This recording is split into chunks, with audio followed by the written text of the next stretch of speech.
শেষ খেলায় পুতিন। এবার সব শক্তি দিয়ে ইউক্রেন দখলের হুঁশিয়ারি রাশিয়ার। পুতিনের এই হুঁশিয়ারিতেই যেন কাঁপছে ইউক্রেন।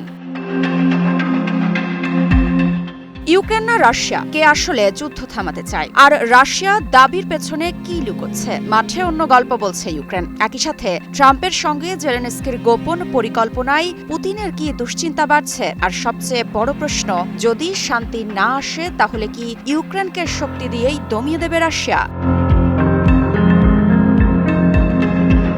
রাশিয়ার প্রেসিডেন্ট ভ্লাদিমির পুতিন স্পষ্ট ভাষায় হুঁশিয়ারি দিয়েছেন। তার দাবি, ইউক্রেন শান্তির পথে হাঁটার কোনো তাড়াহুড়া দেখাচ্ছে না। আর যদি কিয়েভ আলোচনায় না আসে তাহলে রাশিয়ার শক্তি প্রয়োগ করেই তার সব লক্ষ্য পূরণ করবে। এই বক্তব্য আসে এমন এক সময় যখন ইউক্রেনের বিভিন্ন শহরে রাতভর নেমে আসে রাশিয়ার ড্রোন আর ক্ষেপণাস্ত্রের ভয়ঙ্কর আঘাত। এরপরই ইউক্রেনের প্রেসিডেন্ট ভলোদিমির জেলেনস্কির পাল্টা অভিযোগ, রাশিয়া আসলে যুদ্ধ চালিয়ে যাওয়ার ইচ্ছেটাই আবার প্রকাশ করছে, আর শান্তির কথা বলছে ইউক্রেনই।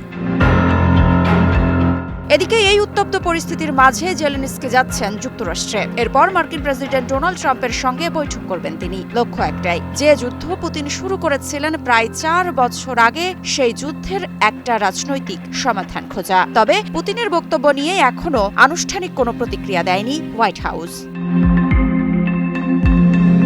এরই মধ্যে মস্কো জানিয়েছে, পূর্ব ইউক্রেনের দোনেৎস্ক অঞ্চলে মিরনোরাদ, রোদিনস্কে আর আর্তেমিভকার দখল নিয়েছে রুশ বাহিনী। দক্ষিণের জাপোরাজিয়া অঞ্চলে হুলিয়াইপোল ও স্তেপ নোহিরস দখলের দাবিও করেছে ক্রেমলিন, কিন্তু কিয়েভ বলছে এই দাবি ভিত্তিহীন। ইউক্রেনীয় সেনাবাহিনীর বক্তব্য, হুলিয়াইপোল আর মিরনোরাদে পরিস্থিতি কঠিন ঠিকই, কিন্তু প্রতিরক্ষা যুদ্ধ এখনো চলছে। দক্ষিণাঞ্চলীয় সামরিক কমান্ডও জানিয়েছে, হুলিয়াইপোল এখনো চলছে ভয়ঙ্কর সংঘর্ষ, তবে শহরের বড় একটি অংশ এখনো ইউক্রেনের নিয়ন্ত্রণে।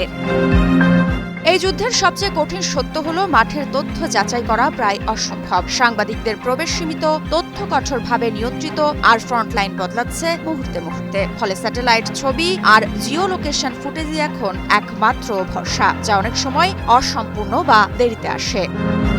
তাহলে প্রশ্ন থেকেই যায়, পুতিন কি সত্যি শান্তি চান নাকি সময় কিনছেন? ইউক্রেন কি আলোচনার টেবিলে আসবে নাকি লড়াই চালিয়ে যাবে? আর ট্রাম্প জেলেনস্কি বৈঠক কি যুদ্ধ থামানোর পথে কোনো মোড় আনবে? মৃত্তিকা সিনহা বিশ্বাস, নিউজ 24।